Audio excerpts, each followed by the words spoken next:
दोस्तों, एक बार फिर मिशन टेक क्लासेज में आप सभी का स्वागत। आइए देखते हैं 10 महत्वपूर्ण क्वेश्चन लेकर आए हैं स्पेशल बिहार पीसीएल के लिए।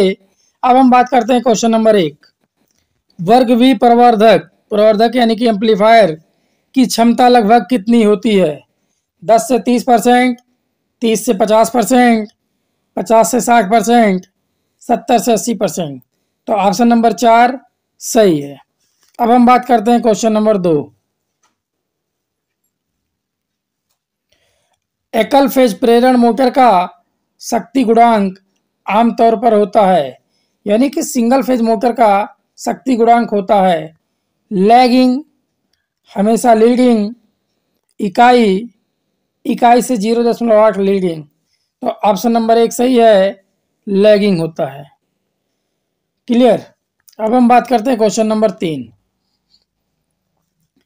एकल फेज मोटर के संधारित्र को शॉर्ट सर्किट किए जाने पर, सिंगल फेज मोटर है उसके कैपेसिटर को अगर शॉर्ट सर्किट कर दिया जाए तो क्या होगा? मोटर आरंभ नहीं होगी, मोटर चलेगी, यह मोटर जलेगी, मोटर उल्टी दिशा में चलेगी, मोटर घटे हुए आरपीएम के साथ समान दिशा में चलेगी। तो ऑप्शन नंबर 1 सही है, मोटर आरंभ नहीं होगी। क्लियर। अब हम बात करते हैं क्वेश्चन नंबर 4। 6 पोल 50 एग्जैक्ट 3 फेज इंडक्शन मोटर की सिंक्रोनस स्पीड आरपीएम में क्या होगी? हम जानते हैं एक फार्मूला होता है NS बराबर 120 F/P। तो 120 गुणे 50 बटा 6, 6 दूना 12, 2 पाँचे 10, यानी कि 1000 आरपीएम। क्लियर। अब हम बात करते हैं क्वेश्चन नंबर 5।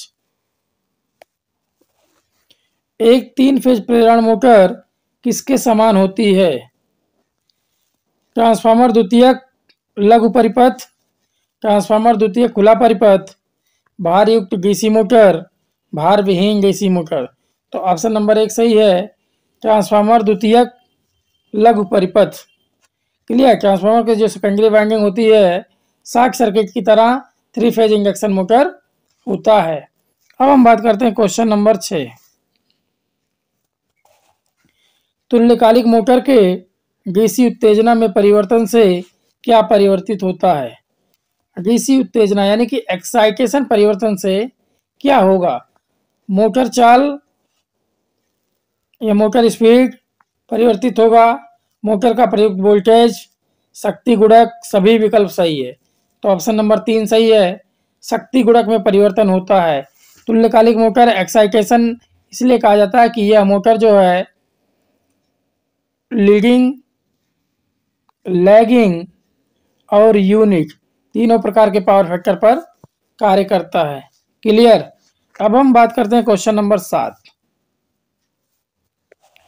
तुल्यकालिक मोटर कब बंद हो जाएगी? मोटर का भार परिवर्तित होने पर, आपूर्ति वोल्टेज घटने बढ़ने पर, उत्तेजना वाइंडिंग वियोजित होने पर, वियोजित यानी कि ओपन होने पर, आपूर्ति वोल्टेज की आवृत्ति परिवर्तित होने पर। तो ऑप्शन नंबर 3 सही है। एक्साइटेशन जो वाइंडिंग है वो अगर वियोजित हो जाए तो तुल्यकालिक मोटर बंद हो जाएगी। अब हम बात करते हैं क्वेश्चन नंबर 8। ट्रांसफार्मर पर शॉर्ट सर्किट परीक्षण के दौरान किस परिपथ को शॉर्ट सर्किट किया जाना चाहिए? Low voltage side, high voltage side, primary side, secondary side. तो ऑप्शन नंबर ए सही है, लो वोल्टेज साइड को शॉर्ट किया जाना चाहिए। क्लियर। अब हम बात करते हैं क्वेश्चन नंबर 9। इंपॉर्टेंट क्वेश्चन है, ध्यान दीजिएगा। एक 40 kVA के ट्रांसफार्मर में 450 वाट का क्रोध ह्रास होता है और 800 वाट का कुल ह्रास होता है। अधिकतम दक्षता के लिए तांबे का ह्रास ज्ञात कीजिए। हम जानते हैं अधिकतम दक्षता के लिए आयरन लॉस बराबर कॉपर लॉस होना चाहिए। क्लियर। आयरन लॉस बराबर कॉपर लॉस होना चाहिए। तो क्रोध का जो ह्रास है 450 है, इसलिए ये भी 450 होना जरूरी है। तो ऑप्शन नंबर सी सही है। तो क्वेश्चन नंबर 9 का ऑप्शन नंबर सी 450 वाट सही है। अब हम बात करते हैं क्वेश्चन नंबर 10।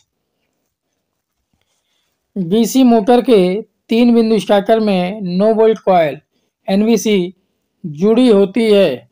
आर्मेचर के श्रेणी में, आर्मेचर के समानांतर में, श्रेणी क्षेत्र के श्रेणी में, शंट क्षेत्र के श्रेणी में। ऑप्शन नंबर 4 सही है, शंट क्षेत्र के श्रेणी में।